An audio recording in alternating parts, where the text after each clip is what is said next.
So hopefully you're able to see the first video I did, Racing Rules of Sailing Part 2, When Boats Meet.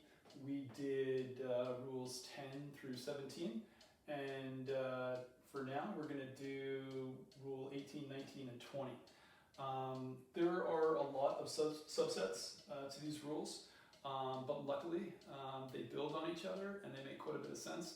And there are definitely ways to associate what you're doing on the water back to the actual rule that's in the rule book and the meaning. So like 10 through 17, there are ways to associate and go back and forth between the rule number, the title, and the explanation. So all of this will make sense in just a little bit. Yeah, why don't we get right into it? Rule 18. But I think the easiest way to get from Rule 18 to the title, here's our 8. But as you can see, very much looks like two buoys or two marks right on top of each other. The title of Rule 18 is Mark Room. I think that's just about the easiest way to figure that one out. Okay, so Mark Room. 18.1 describes when Mark Room applies. Mark Room applies between boats required to leave a mark on the same side when they're in the zone. Any mark, and I'll put the breeze on the board. If we have to pass a mark, windward mark, and leave it to port, there's two boats here. We are inside Rule 18. It could be downwind, upwind, reach mark, but anytime we enter this 3-boat length zone for fleet racing and we're required to leave a mark on one side, we're inside Rule 18. It'll get a bit more detailed here. Okay, so that is when 18 applies. The first bit of Rule 18 now describes when 18 does not apply. So 18 does not apply on a beat to windward between boats on opposite tacks. So let's just walk through that for a sec. Here's our windward mark. When we are fleet racing, we're dealing with a 3-boat length zone, 3-boat length circle, whatever you are most comfortable referring it to as. Beat to windward and boats on opposite tacks. So if we have a boat on port and a boat on starboard, you can tell here this boat is not even in the zone yet, but the port boat is. So 18 does not apply between these boats because we don't want a port tack boat just slamming through a series of starboard tack boats and just saying, hey, I'm on port, I got room, I got room. So 18 does not apply in this situation. This will come back down to our Rule 10, port starboard. Port keeps clear of starboard. 18 doesn't apply, we go back to our earlier fundamental rules. Or parts of when boats meet. Okay, the second part, part B, another subset that describes when we are not applying Rule 18, and that's going to be between boats on opposite tacks when the proper course at the mark for one boat is attacked, but not both. So we'll set it up, and you'll see it's actually fairly similar to A, but there's a little twist to this. So we've all been in races where we're on the first beat or the second beat, and then the breeze skews extremely, right? It might go 90 degrees to the right or 50, 40, whatever it is. Let's just shift our breeze direction over a little bit. So if the normal course orientation was like this, leeward mark, windward mark, now our breeze is over like this, you are inevitably going to have some boats coming in and reaching on starboard. And then you also have some other boats trying to come upwind on port. So the proper course for this boat will be to tack around the mark, and this boat to just simply go straight around the mark and leave it to port. So what this rule is saying is that if the proper course for one boat is to tack and the other boat not to tack, 18 doesn't apply. This isn't, you can almost say this is not even a beat to windward anymore. You know, it might even be considered, you know, if the breeze goes far and far enough over, now we're on a reach leg, it keeps rotating around, we might be going downwind. That originally was a beat to windward. So once you get out of A and describing it as a beat to windward, and you still have boats that have to tack around, the proper course for one of them is tack around, the other one is not to, then we get inside B, and that's where we are here. When one boat is reaching and the other one has a proper course around. So you're not inside you're not inside Rule 18, you're now just back to Rule 10. Port keeps clear starboard.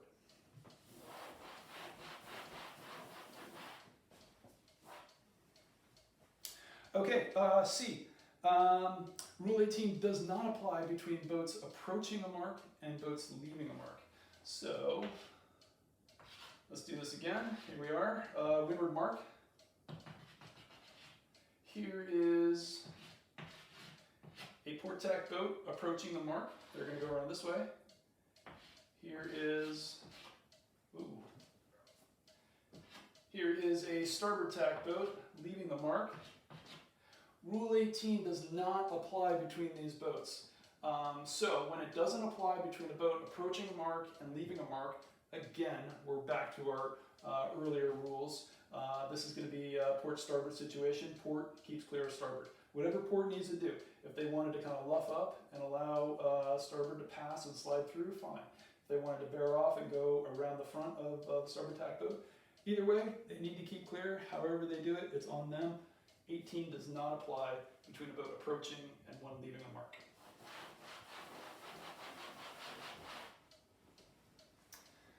Okay, D, the last subset of when 18 does not apply. If the mark is a continuing obstruction, in which case Rule 19 applies. All right, so we will get into 19 and 20 in just a little bit, but let's, if we do have a continuing obstruction here, this may be a mark for us, but we will not be inside Rule 18 because we will be applying rules for 19, which is passing an obstruction. So for now, we're gonna leave this one alone, and we'll come back to it when we dig into 19 in just a few minutes. But do know that anytime you're dealing with a continuing obstruction, we are not inside Rule 18. We're inside 19, room to pass an obstruction. Okay, giving mark room. It starts off rather basic here, and then we start to build. So the first part of 18.2, I think it'll be easiest if we describe most of 18.2 as a leeward mark, because as we now know, much of 18 doesn't apply when we're going around a windward mark because they're on a beat to windward and they can be on opposite tacks. So let's keep it simple, and now we'll deal with anything inside 18 going into a leeward mark. So here we are. When boats are overlapped, the outside boat shall give the inside boat mark room. Fairly simple.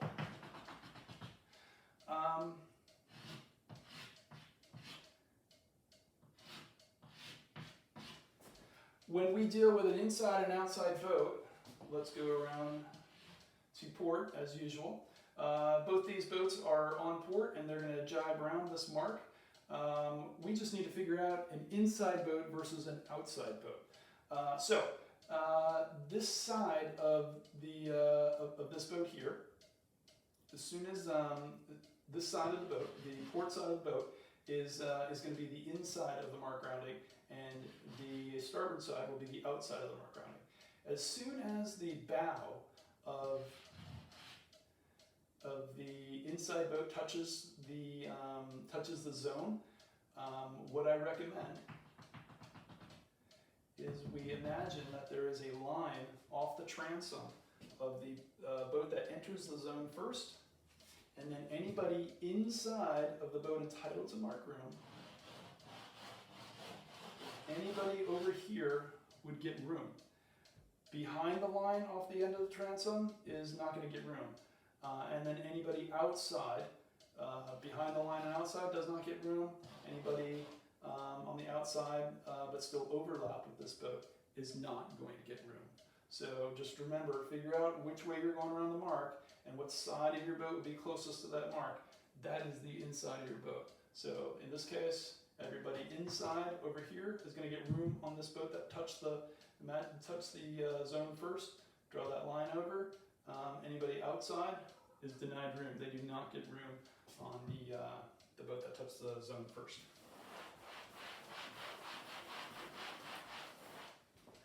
Okay, and that was A.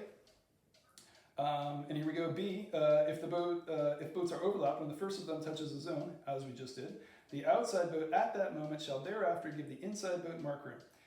If a boat is clear ahead when she reaches the zone, the boat clear astern at that moment shall thereafter give her mark room.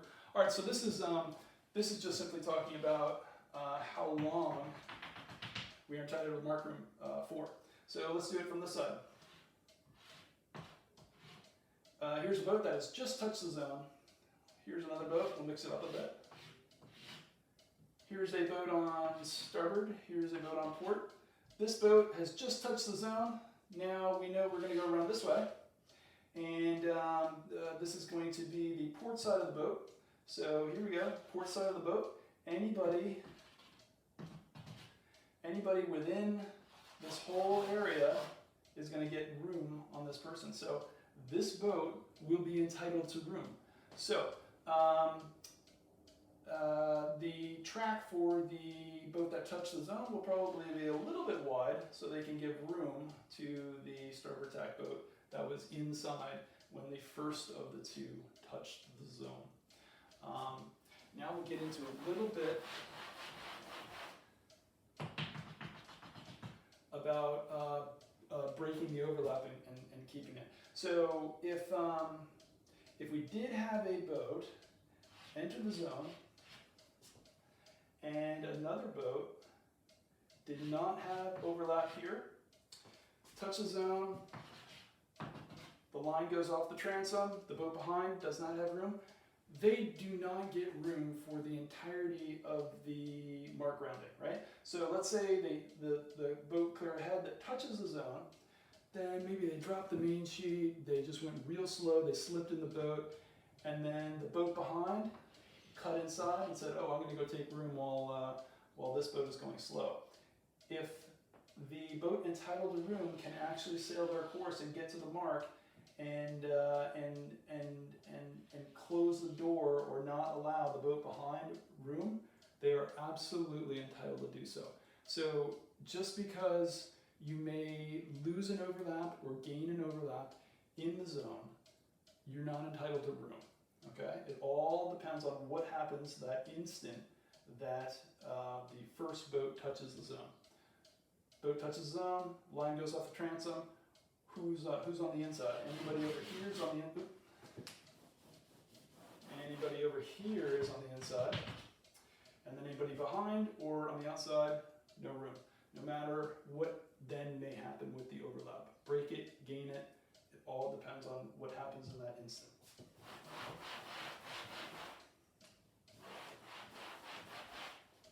Okay, C.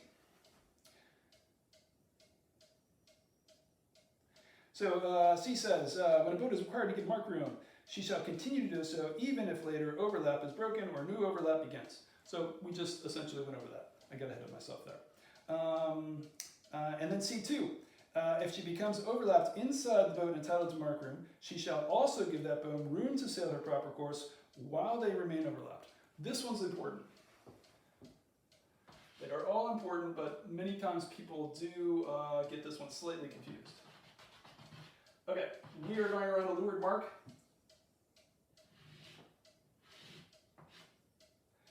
And actually, let me put this boat in a slightly different position. Let's say we enter over here. Okay, this boat enters the zone first, we're going to be rounding, keeping our port side to the mark, port rounding. Everybody on this side is going to get room, right? Okay, so that boat gets room. But if this boat, well, I'll put them a little bit further behind, make this simple. If this boat is behind, sorry about the line. If this boat is behind and they are denied room, they do not get room, they are not entitled to it. If they are not entitled to it for the length of the overlap, but if they do eventually get overlapped, this boat is required to sail their proper course, right? They can't sail higher than their proper course. Being required to sail it means you also can't sail higher than it. So, if this boat should happen to slide further down because of current, and their track is going to be wider, if this boat can get in there, good for that boat. They are now able to do so. They're not entitled to do so, but they are able to do so. That's fine. But now this boat that was this boat that had mark room cannot sail higher than their proper course. So they can't luff up and shut the door to block that boat. So that's a very important part about 18.2C2, in that they're required to sail their proper course even when a boat not entitled to mark room gets an overlap on the inside.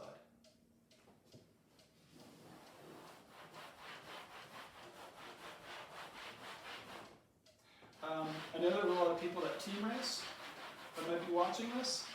Another really important, another very good example would be if there's a boat, starboard tack boat, port tack boat, enters the zone, well above the mark, but still within the 2 boat length zone for team racing. So they're up here. If we have another boat, sail fast forward into this position here, the boat that was entitled to room cannot sail below their proper course because their proper course would be to mark 2 over here. This boat cannot sail below their proper course to shut the door on the boat that got a late overlap and was not entitled to room. This boat can try to go in there. This boat cannot shut the door to deny them because their proper course is to this next mark. So what this boat should have done is just set up in a way that they could sail their proper course and shut the door to anybody that tried to go in there. Okay? So 18.2C2 is all about the proper course of the boat entitled to mark room. Okay? They can't sail above or below it to deny another boat mark room. Okay, so that's 18.2C2.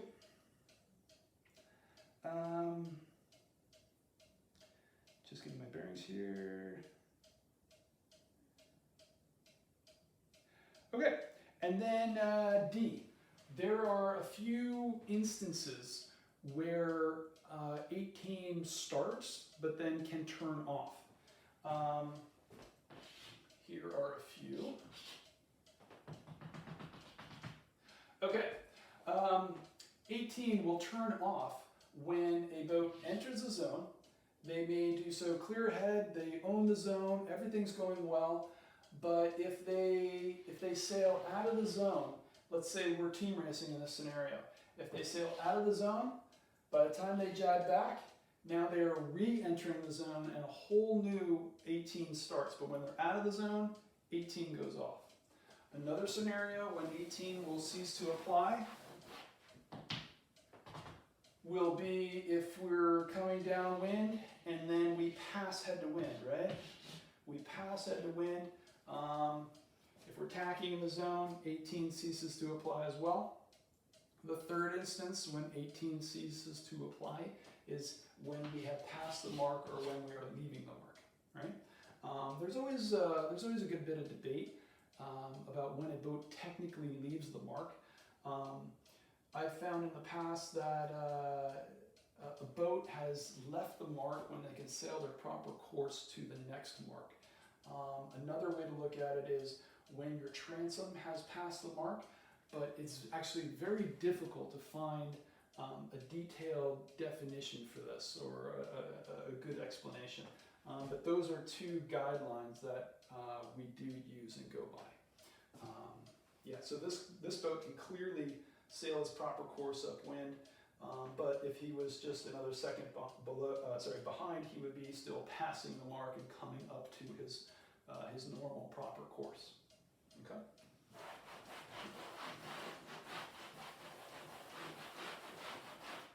Okay. Now we are off to E. E is a fun one. We get into this all the time on the race course. And this is a good one for everybody to know, and I think we will easily remember it. So, E. E deals with reasonable doubt of overlap, whether you're breaking it or obtaining it. So, many times we will be coming downwind. The lead boat touches the zone. The invisible line lights up off their, the line lights up off their transom, and here is another boat. And at that very moment that the lead boat touches the zone, they look back, and the boat behind or the boat slightly overlap looks forward, and they're both going, you know, I'm not sure, I might have it, I don't know if I have it. Usually usually words are exchanged at this point. But yeah, if you feel like you both are in that that situation of doubt, and everybody's looking at each other and going, use the E to get to that feeling of doubt. And this rule 18.2E deals with doubt. So the way it reads: if there is reasonable doubt that a boat obtained or broke an overlap in time, it shall be presumed that she did not. So you absolutely need to get that overlap, or make sure the lead boat has broken that overlap when you get to that 3-length zone, or if this is team racing, the 2-length zone. But either way, it's all going to matter here. If there is doubt, it's going to be presumed that you did not get the overlap. Okay.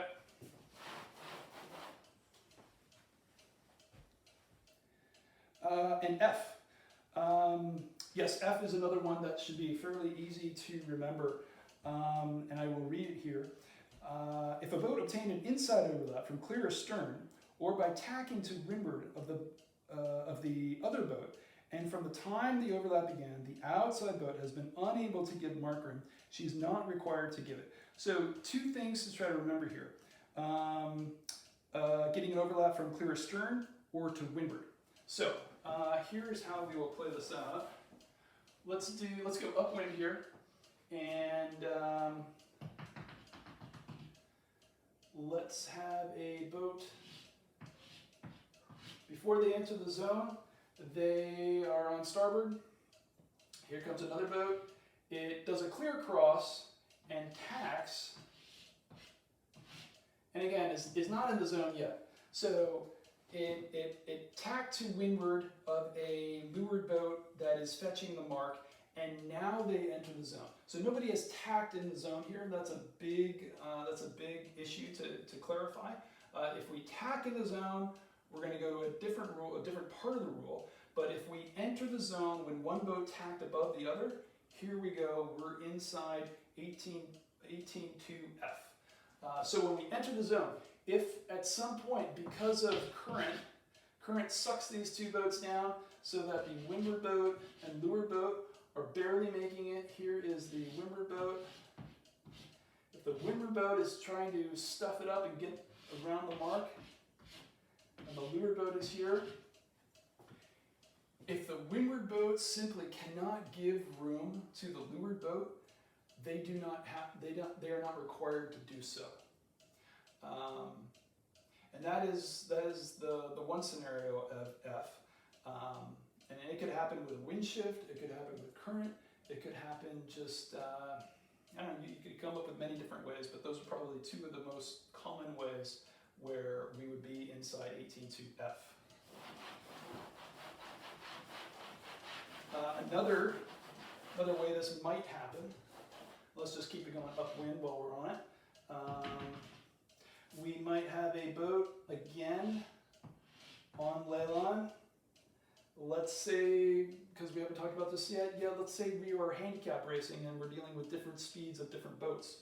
If this is a slightly smaller boat and here's a little bit larger boat, if the little bit larger boat gets the overlap and then both boats enter the zone, if again with current the windward boat finds themselves trying to shoot head to wind to eke around that mark, and the faster leeward boat is here. Leeward boat was entitled to room when they got in the zone, but the windward boat simply could not give room. And that is F.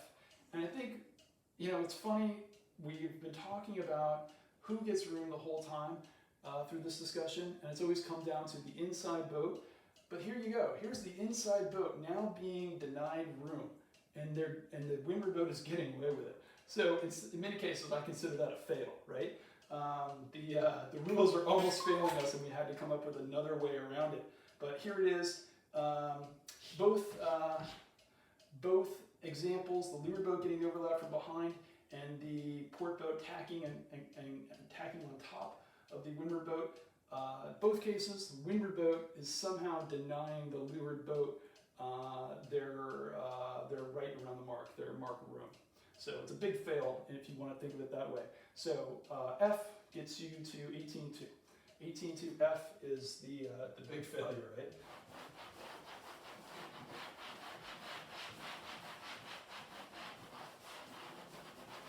Okay, so here we go, 18.3.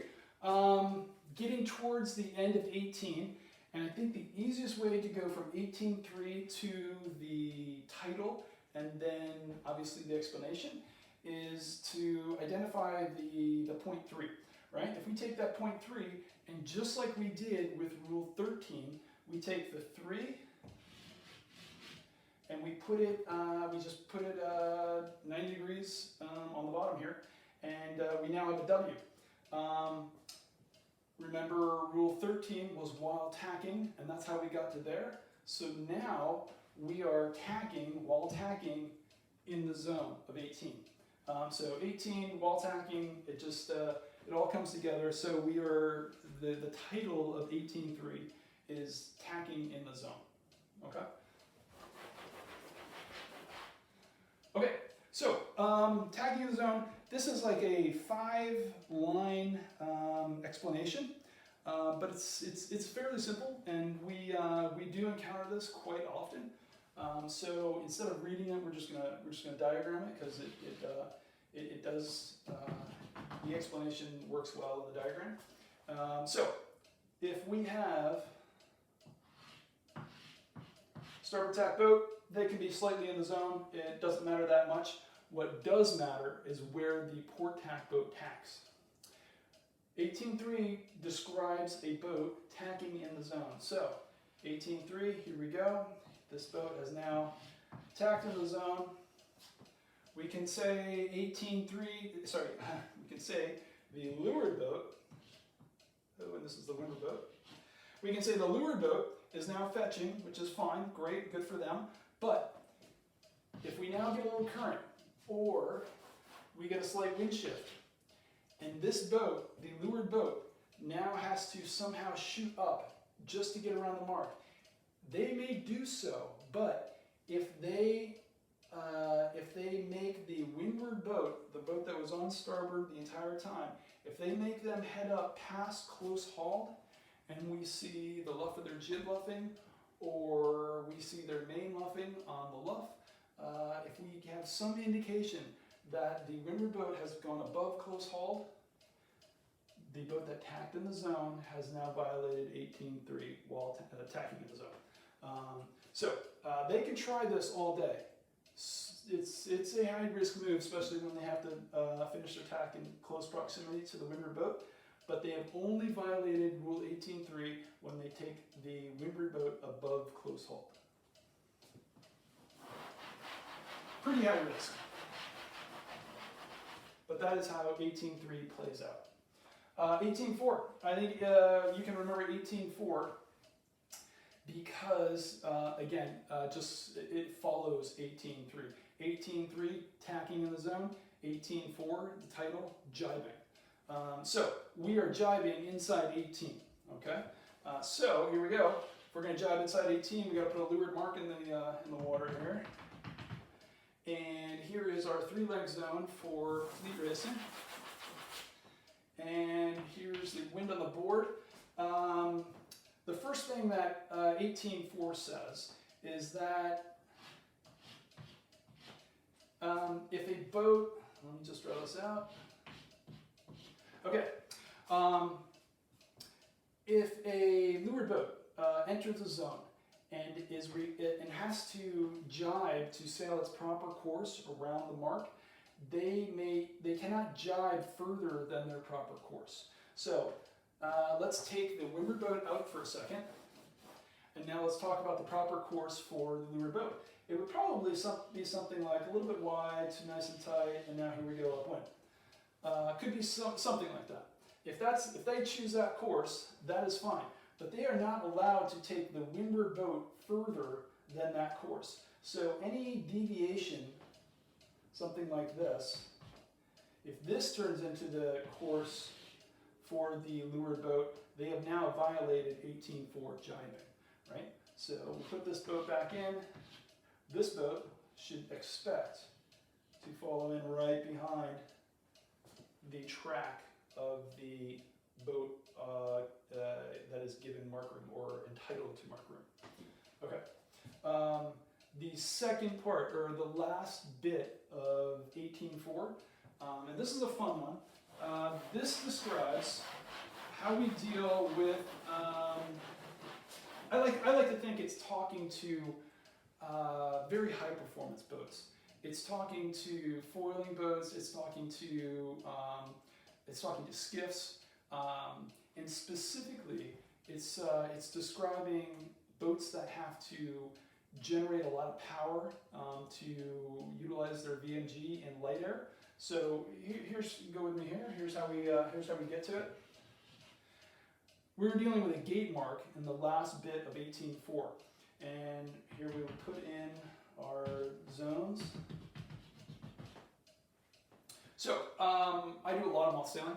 And when the breeze drops and gets to 6, 7 knots, our angles become very wide downwind. So many times we might be sailing angles like this, right? Massive, massive angles downwind. So if you see this track, we might be thinking, okay, it's beneficial for a moth to be coming in on starboard. And even though they're so close to this course right gate, it might be far more beneficial to come across the zone of the right gate and round left gate, left turn, and go upwind. So 18.4 says that when you're dealing with a gate mark, 18.4 does not apply. Okay?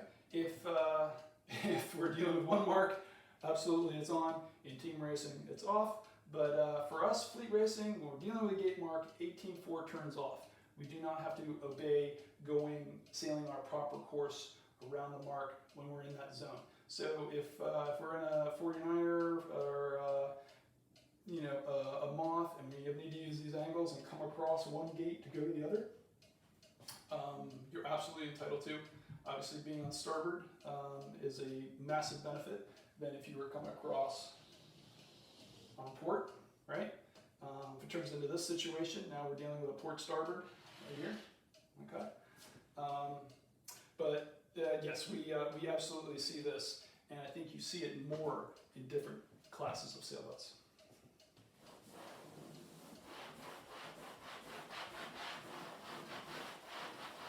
Okay.